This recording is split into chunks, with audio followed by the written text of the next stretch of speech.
Okay, welcome back to my channel. This is Teacher Sela. So before we start, tayo muna yung manalangin. Lord God, maraming salamat Panginoon sa pagkakataong ito na ako po ay magtuturo online sa bookkeeping. Nawa Panginoon na pagpalain niyo Panginoon lahat ng nakapanood dito. Nawa Panginoon sila ay makapasa sa kanilang assessment sa NC3 bookkeeping. In Jesus' name, Amen.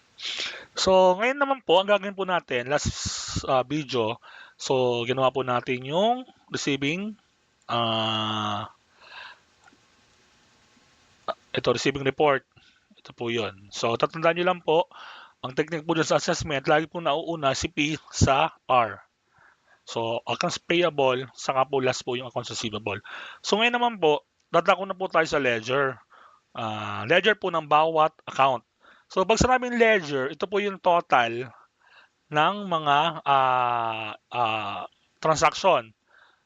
So, bawat isa pong account title, yan, meron po silang tig-isang ledger. Parang summary na po ito ng mga account. For example, si cash, yan, 190,000, yan po yung balance niya. So, lahat po ng balance sa cash, lalagay po natin dito. For example, si CDJ, ayan, di ba po may cash dito yung total. Ito po ay ilalagay natin sa cash. Ito po, ilalagay natin to sa ledger po ng cash. Pero ito po ay credit, di ba? So, alam naman po natin, ang nominal balance po ng cash ay debit. So, pag credit, ibig sabihin po, yan po ay ima-minus. So, bago nyo po siya ilipat, tinan nyo po muna yung ledger ng cash. Ay, ito pala. Yan. So, mapapansin nyo po, ang balance po niya ay 190,000. Ngayon, kung inilipat mo ito, magne-negative po si cash. Kung ilipat mo natin dito, magne-negative po siya. So, hindi po pwedeng mag-negative ang balance. So, tatandaan po natin, hindi po siya pwedeng mag-negative. So, ang gagawin po natin, pwede natin itong munang ilagay dito sa kasunod. Then, maghahanap po tayo ng isa pang cash na debit. Isabihin, madadagdagan pa po yung 190,000 para po mabawas natin yung 445. So, ang meron pa pong cash account sa mga journal ay yung pong cash receipt journal.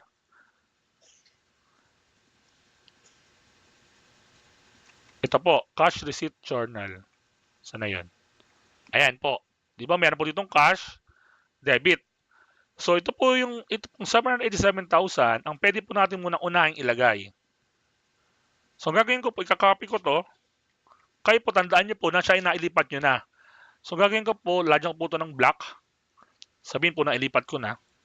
Ayan. So ililipat ko po siya dito. Ayan. So huwag nyo na po pamansinin yung kulay. So dito po lalagyan nyo ito 30. Then sa po siya galing? Sa CRJ or Cash Receipt Journal. So pwede na po tayo dito mag-add. So 190,000 plus 787,912 equals 977,912. Tama po ba? Ayan. So ngayon po, malaki na po yung ating ending balance. So pwede na po natin i-less yung CDJ, yung ganyan po sa CDJ na 445,216. So maging total po nito is 532,696. Ayan. So dito po, dahil yun ang best po natin dito naglagay, lagyan po natin ito ng best sign. Ayan. So lagyan po natin ito ng date 30 din. Saan po galing? Sa CDJ. Ayan. So tandaan nyo po, hindi po siya pwedeng mag-negative ang ending balance. So balik po tayo dito. So ito po lagyan ko na po ito ng black. Katunayan po na nailipat ko na po. So ang hirap pag walang electric pan, sobrang init po. Ayan. Siya na po kayo sa ugo ng electric pan. Talaga pong mainit lang. Hindi pwedeng wala. So dito po tayo dadako ngayon sa purchase discount credit. So copy ko na lang po ito. Then ibablock ko. Para po matandaan po natin na ilipat na natin. So hanapin po natin si purchase discount credit. So dito po sa medyo baba. Ayan, credit. Ito mo siya ilalagay. Alt 8369.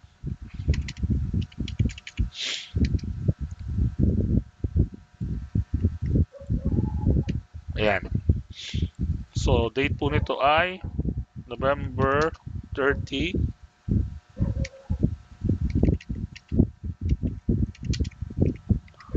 So, galing po siya sa CDJ. Next po ay si accounts payable debit. So, ito po ay nababawasan po ang ating accounts payable kasi po naka-debit. So, ang accounts payable po natin ay magkano?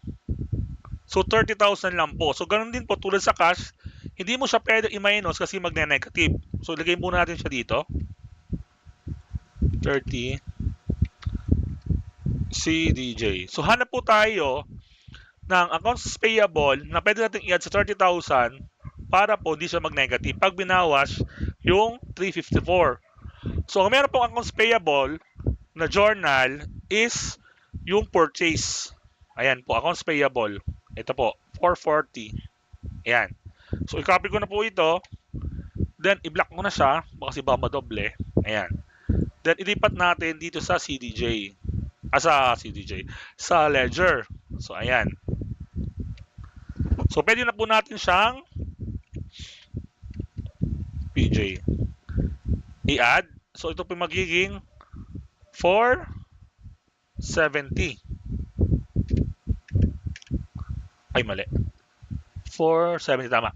Then, pwede na po natin siyang i-less. 470 less, ay, 470,000 minus 354,640. Ayan, kulang to ng 0. So, ang total po niya ay 115,360. 360.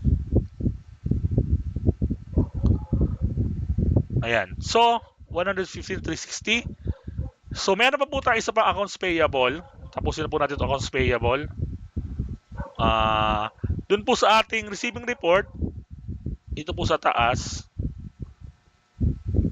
lagyan na po natin yung accounts payable. Ayan. So, na yun. Ito po, accounts payable. 31,360. So, debit. Copy ko po. Then, i-block ko na siya para di madoble. So, pwede ko na po siya ilagay dito. Para po tatapos na natin yung accounts payable. Debit.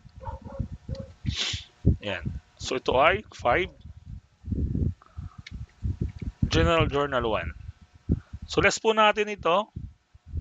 Minus 31,360 equals 84,000. Ayan. Kung mapapansin niyo po, hindi po siya magkasunod.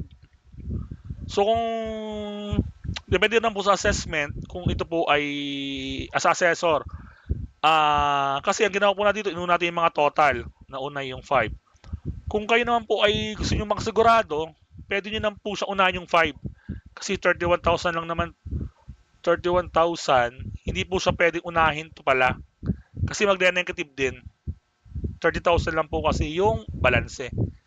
Kasi dito naman po sa PJ, sa CDJ, total naman po kasi yung ating kinuha. Kasi kung ito po isa-isahin, medyo matagal. Sa assessment naman po talagang total lang.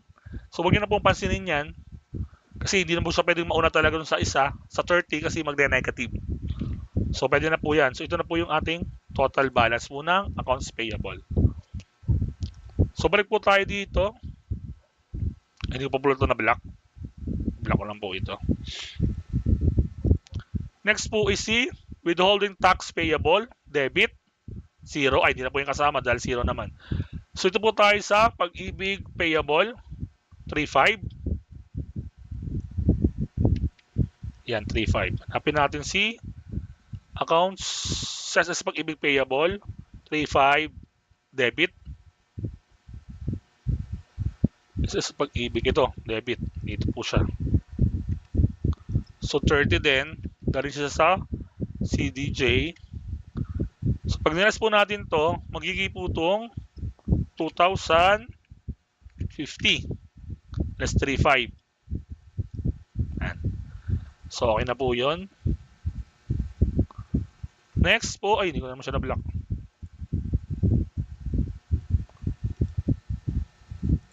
Yan. Next po is si Salaries Expense, 48,000.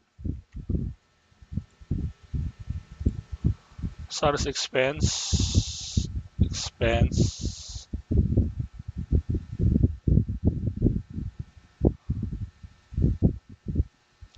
So na yun. Ayan. Ay, hindi pala na-copy. 48,000. Alt 8369. Okay.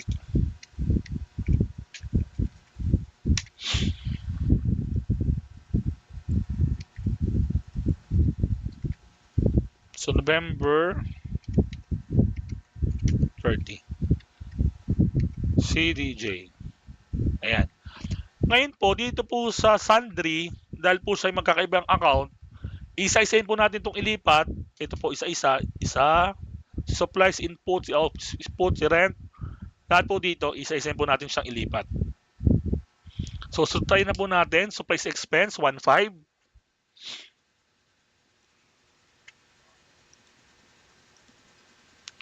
Supplies expense.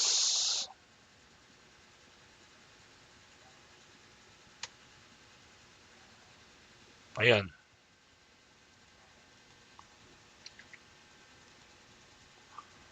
So dito, dahil sa naman pa isa-isa, ang ilagay po natin dito, yung kung kailan po siya na-transact.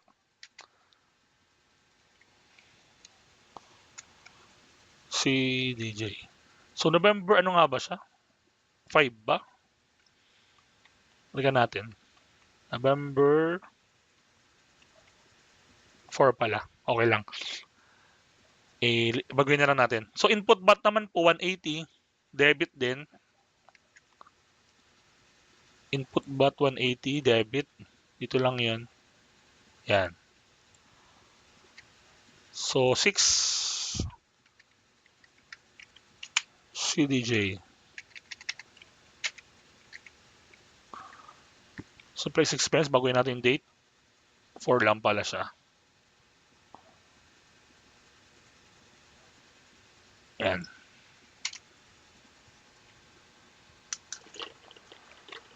Next. Office equipment, 7,500.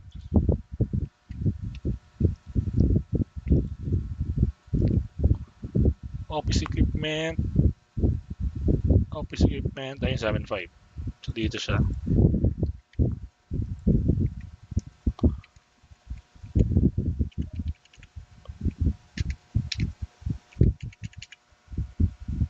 So, lagi tatandaan, pag unang entry po lagi may peso sign. So, November 6 CDJ. November 6. Ayan. Then, may input ba ulit siya? 900. Lagay din na rin dito. Input bat 900. 16 siya, no? Ay, pinaka-copy. CDJ. Dalawa na. Ay, 4 pala yung isang supplies expense. Kaya ba sabi ko mali? So na yun. 4 pala to. Okay, so rent expense 10,500.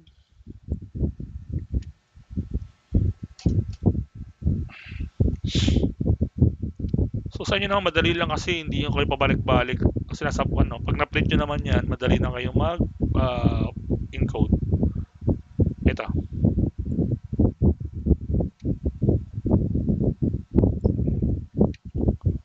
So, dyan natin ito ng peso sign.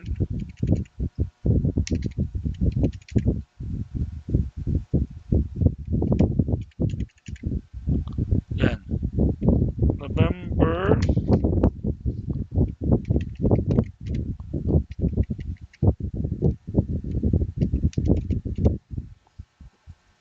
Ano ba siya? 7 yata.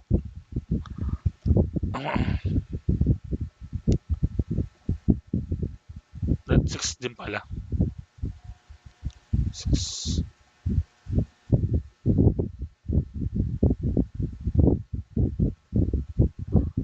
Ay, sino? 6. CDJ. Okay, next. Expanded below tax payable, negative. Ibig sabihin po siya ay naka-credit. So, sa credit po natin siya ilalagay. Expanded below tax payable, credit. So, ayan.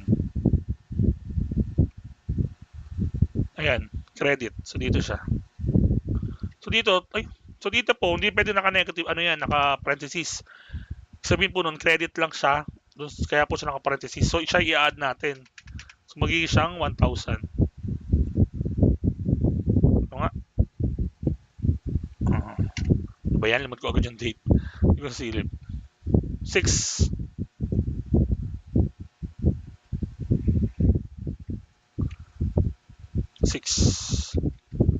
CDJ. Next po ay expanded withholding tax payable naman. Debit na siya kasi hindi siya naka-parenthesis. So, sa debit natin siya ilalagay. Saan na yan?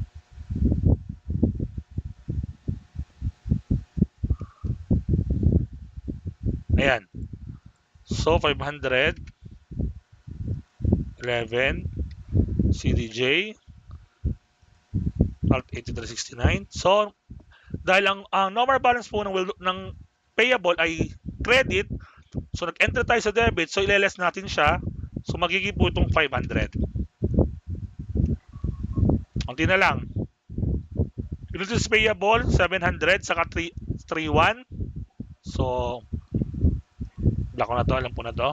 Siya ay 11. Debit. So, masisiro po yan kasi yan ay, ayun, may 38 po dito. 700, saka 31. Ay, 31. Yan. Lagi po ito nang tatanong sa akin bakit daw siya ay naka-payable dun sa CDJ. Kasi nga po siya ay na-expense na during adjustment entry ng previous month. Kaya siya ay naka-payable na. Makita nyo naman yan sa beginning balance. Meron siyang balance na 38. So magiging 0. Konti na lang. Purchases, 15,000, then input BAT. So unahin na natin ito input BAT. Kasi malapit lang ito. Dito lang sa baba. Ayan. Puro debit dyan. Add lang tayo dyan. Ang date nito? 26. Ayan. Then, C purchases, 15,000. Ayan. 15,000. Purchases. Ito yung sa baba.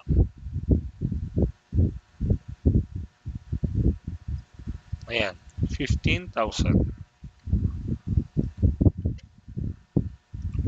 November 26. CDJ.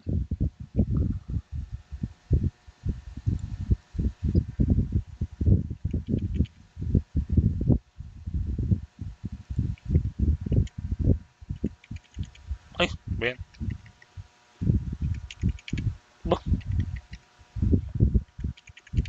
Ayan.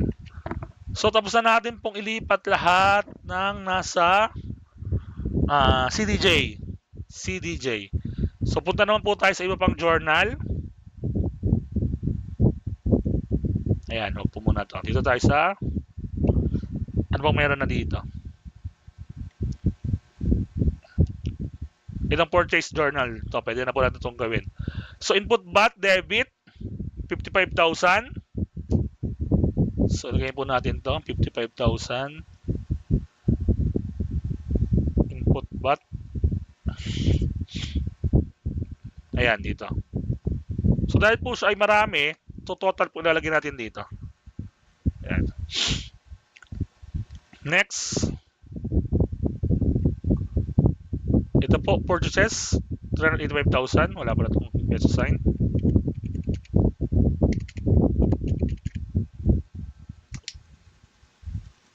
Ayan, copy.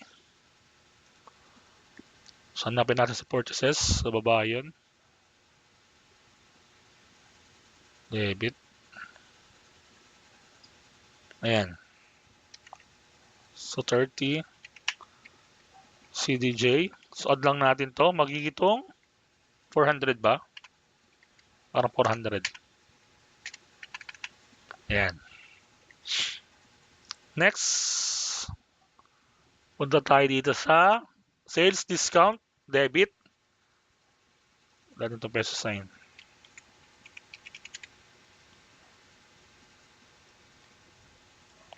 Sales. Well, hindi ko na ito nakaka-copy. Sales discount, debit. Sales discount. Dito yun. Ayan. Dito pa sa taas. Ayan. So, 30.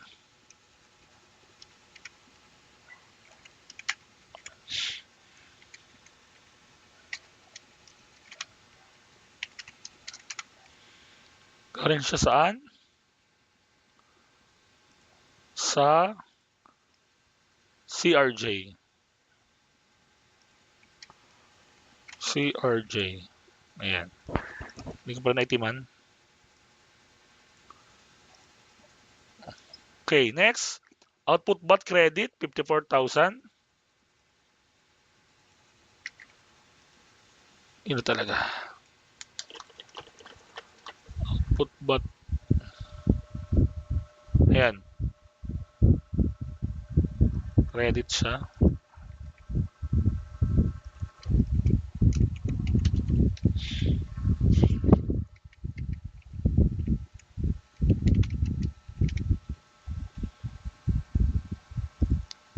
Output bot, debit. Then credit, sales.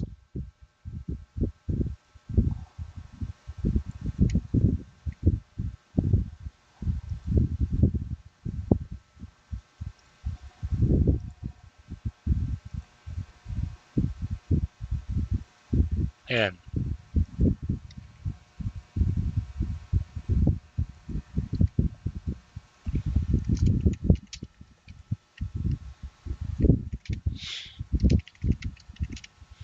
Okay. Then, ayan, tapos tayo. Accounts receivable credit. Wala pala itong peso sign. Ito bawat iso, sa subsidiary ledger, ililipat na rin natin ngayon para alam nyo paano gawin. Pero bago yan, unahin po muna natin to. I-copy. Okay. Credit siya, ano, accounts receivable. Pwede ba?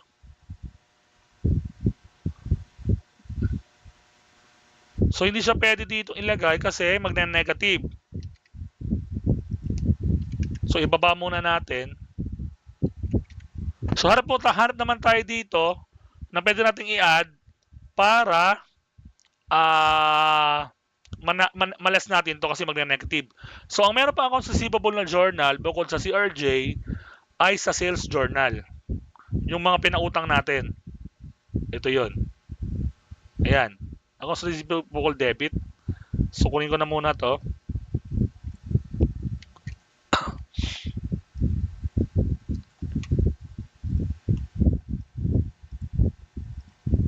Sabi mo siya lagay dito.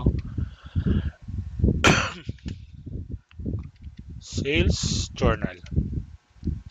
Then, pwede mo na siyang i-add 25,000 plus 537,400. Yan. 562,400. 562,400 less 289,400. 273. 273. Yan. So, tapusin natin itong accounts receivable. Meron po tayong accounts receivable dito sa receiving report. Ayun. Kay ito, 28,000. Ayan.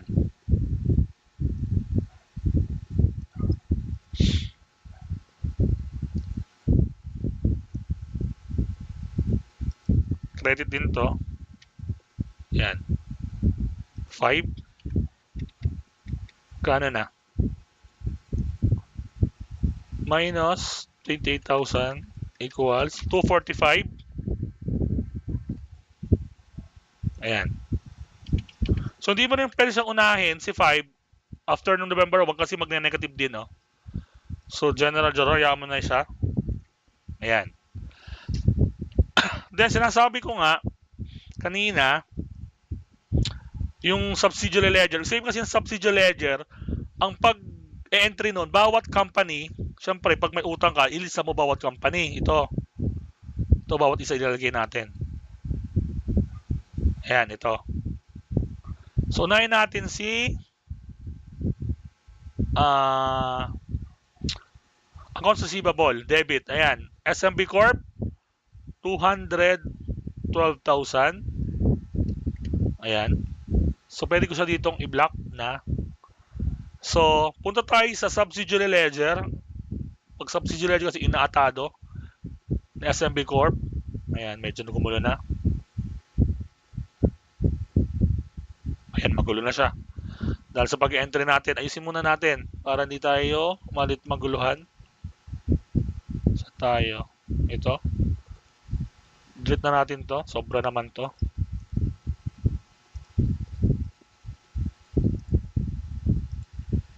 Ayan. Para hindi tayo marito. Ayan. So, balik tayo. So, kanina. Si SMB Corp, debit, accounts receivable. Ayan. So, dito siya lalagay.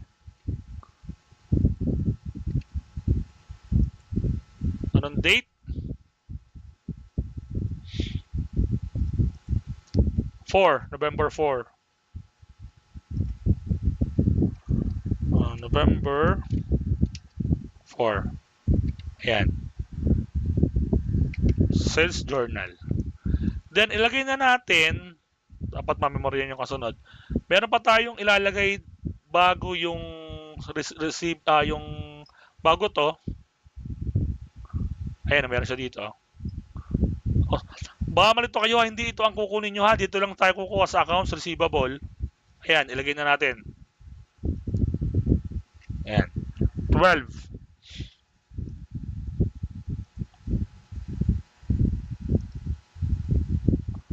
Dito natin ilagay yan. Ayan. Ba't ko siya dyan nilagay? Kasi meron po tayong isa pang accounts receivable kay SMB Corp dun sa ating receiving report. Ayan. Pero nakablock na siya kasi nilipat ko sa ledger. Siyempre, ililipat mo rin siya dito. Ito. Copy ko rin to. Credit. Dito siya sa 5. 7. Ayan, credit. Oh, surprise. Ayan. So, dito ay galing sa General Journal. Ito galing sa CRJ. Okay. So, 212,800 minus 28,000 equals 184. Ayan, 184,800. Then, minus ulit 184,800. Ibig sabihin, wala na siyang utang. Nabayaran na tayo. Ayan. So, zero na siya. Okay na si SMB Corp. Next ay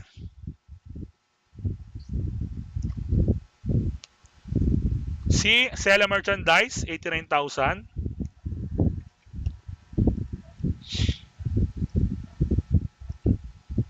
Sell merchandise, 89,000. Ayun. Ito. Ang date niya, 11. November 11. Sales journal.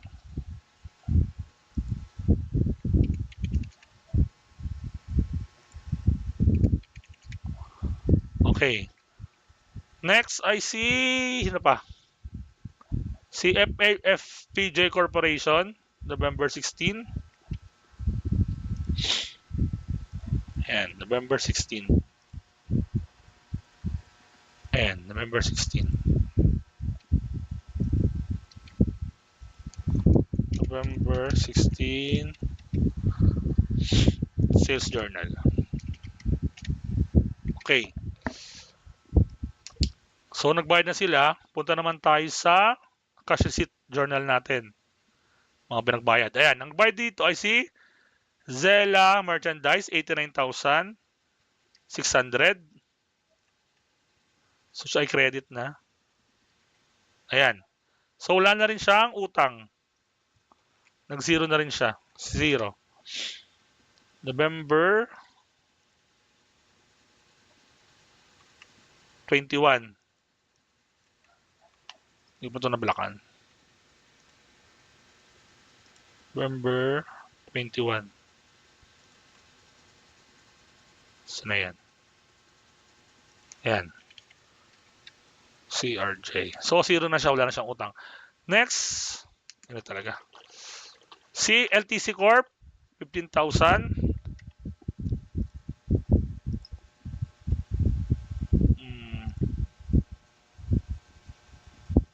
Ay, nalagay na pala natin to. 15,000 na yun. So, hindi siya nag-zero kasi 15,000 lang ang kanyang binayaran. So, meron po siyang balance na 10,000.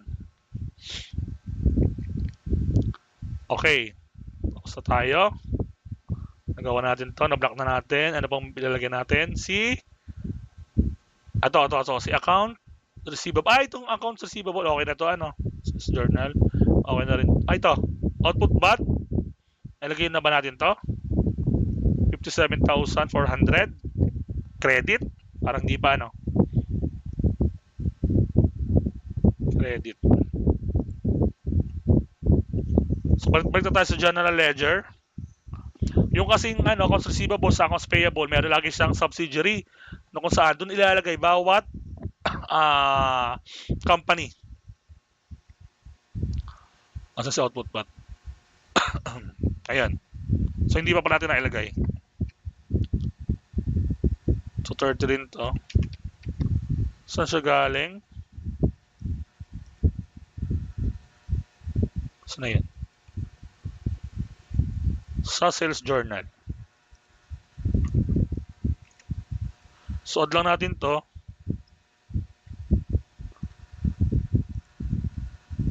$54,000 plus 57,400. Magiging siyang 11 ba? 11,400. Okay. Next, output bot. Next is si sales. Ito, sales. Sales. Ayan. Credit din. 30. Sales journal. Add lang natin. 45,000 plus 48,000. 480,000 equals 930. 930,000. Okay, marami na tayong matapos. Medyo mahaba-haba itong paglilipat talaga eh. Sales okay na? Wala na ba? Okay, so ito na lang. Ito nasa general journal. So, output bot, debit, 3,000. So, basta lahat ito nasa journal. Output bot, 3,000 debit. Output bot. Ay, ano ba itong nahanap ko? Ito pala. Output bot. Debit. Saan na yan?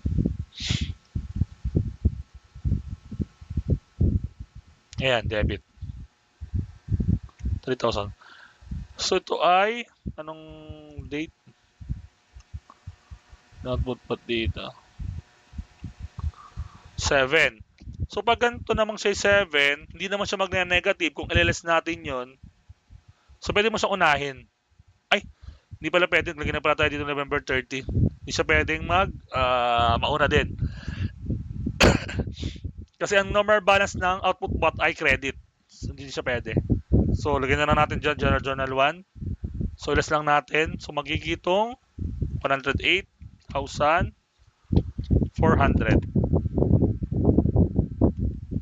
Ayan. Next, sales returns and allowance, 85,000.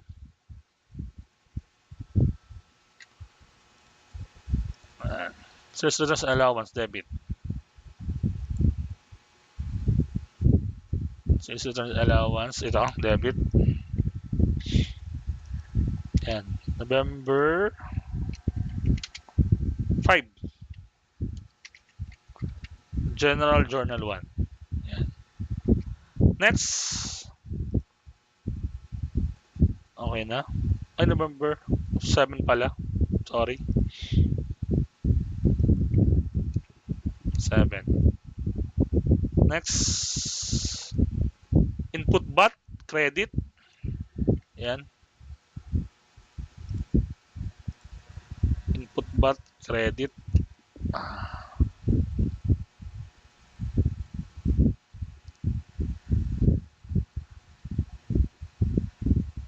Ayan, credit dito. November 5. Ayan. So kung gusto nyo sunod-sunod rin, pwede na to kasi hindi na magne-negative. Pwede gawin natin,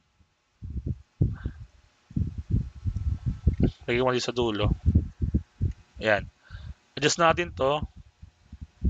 Kung kayo naglapis, okay lang. Pag kayo nag-ballpen, kahit naman din siya baguhin. Ay, sorry. Hindi naman siya, masyadong titingnan. Tukat natin. Dito. So, saan ko siya ilalagay? Ayan. So, pwede natin siyang i-add. So, 12,000 plus 180. Kinumpit ko pala talaga. 12,180. Yan. Less 3,360. 8,820. Yan. Okay. Plus 900.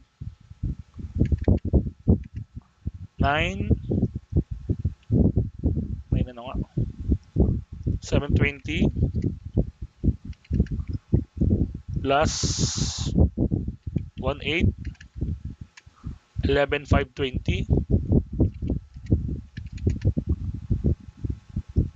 plus 55,000 equals 66,520. 66,520. Ayan. No, ito, hindi ko tanda kung saan ito paglalagay. Balikan na lang natin ito sa susunod. Yung kusang galing. Next. Okay na. Purchase returns and allowances. 28,000.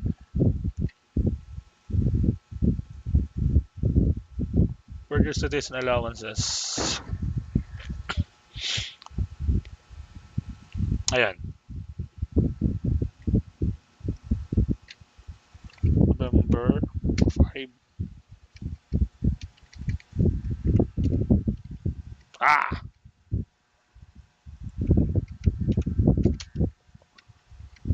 Serena Journal 1. Okay. Nagawa na tapos kasama natin. Ito bang AP na ilipat na natin to sa Sa ledger, naka-block na, nailipat na natin to. Pero, sa subsidiary ledger ba, nailipat na natin? Tingnan natin kung may laman subsidiary ledger natin ng accounts payable. So, wala pa pala tong laman. Tulad sa receivable, meron din dapat itong laman. So, balikan natin yung may mga accounts payable. Ang may accounts payable tayo ay purchase journal. Purchase journal.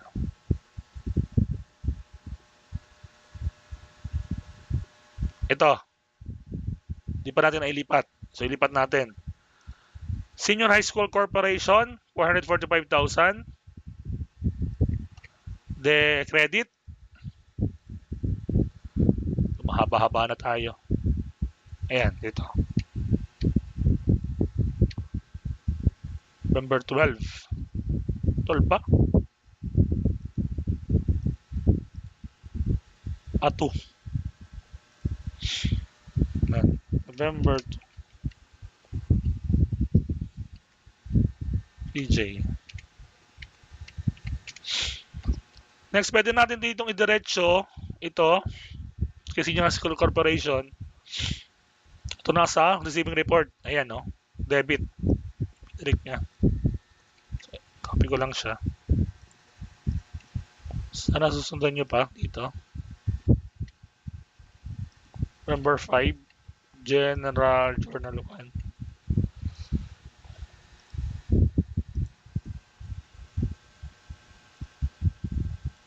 Yan. So, pwede mo siyang iles. Iles na natin. 145,600. 145. 600. Minus 31,360. 114, 240.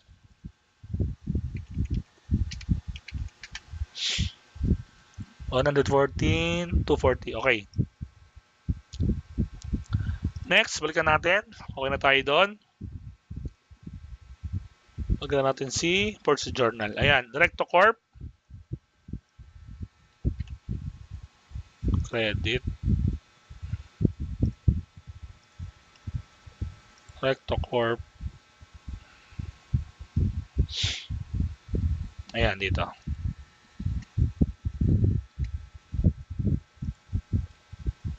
November 6.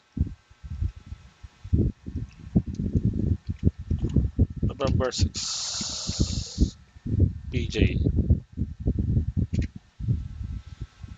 Okay. So, dapat dyan may peso sign.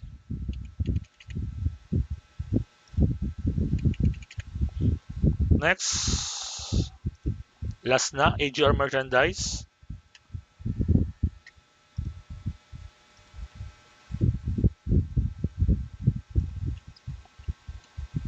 Ayan. So, meron dito, meron dito. Okay lang yun, nagdoble lang ng copy lang yan. So, kahit alin dito lagyan natin. Doble lang yan. Sa assessment naman, hindi naman doble-doble. November 9 nga ba? Ayan o, okay na. Okay, so meron pa tayong ililipat. So, pag talaga accounts payable sa receivable, medyo madami. So, saan pa tayo? Meron pa accounts payable.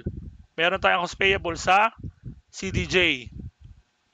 Yung mga binayaran natin. Itong tatlo. Si Ferco, si Recto, at si Senior High School Corporation. So, unahin na natin si Recto at si Ferco. Debit na yan kasi nabayaran na natin. Decreasing na yan. So, Ferco. So, medyo bababa yan.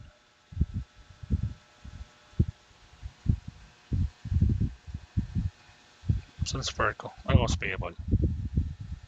Ayun. So, 0 na to. Wala na siyang utang. Kaya na maglagay ng date. Kung anong date siya nagbayad. Ito yun, no? Si Ferco. Ayan. 17. November 17. Next, Recto.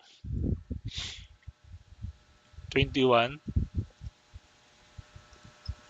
Recto.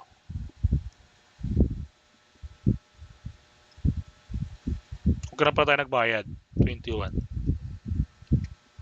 Ayan. 21. Si DJ. So, wala na rin siyang utang. Zero na rin. Ayan. Next. Last na. Salamat naman. Salamat sa Diyos. Tapos na. Medyo mahirap talaga maglipad sa ledger. Masalimuot. Si Senior High School Corporation. Yan.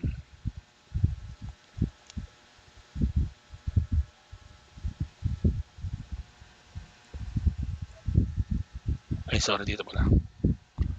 Ayan. Anong date dito? 21 yata. CDJ. Ayan, wala na rin siyang utang. Zero. So dito sa accounts payable subsidiary ledger, si Senior High School Corporation zero na. Si Recto zero na. Sa AGR merchandise, hindi tayo nagbayad, so walang pagbabago. Then si Ferrco, nagbayad tayo, zero na rin. Sa accounts receivable naman, zero na si SMB Corp. Si Sela, zero na rin. Si Apidure Corp, hindi nagbayad, so hindi siya nabago. Huwag yung pilitin maging zero kung hindi naman siya nagbayad. Si LTC Corp, may balansi pa kasi hindi naman lahat ay nabayaran. So, nailipat natin lahat sa ledger ang mga dapat ilipat. So, next natin gagawin ay yung worksheet. Dito na tayo sa worksheet. Ayan. Lahat ng balanse ilalagay natin dito sa debit, kung siya ay debit, and credit, kung siya ay credit sa next video. So, hanggang dito na lang. Salamat sa panonood. Sana hindi kayo nalito.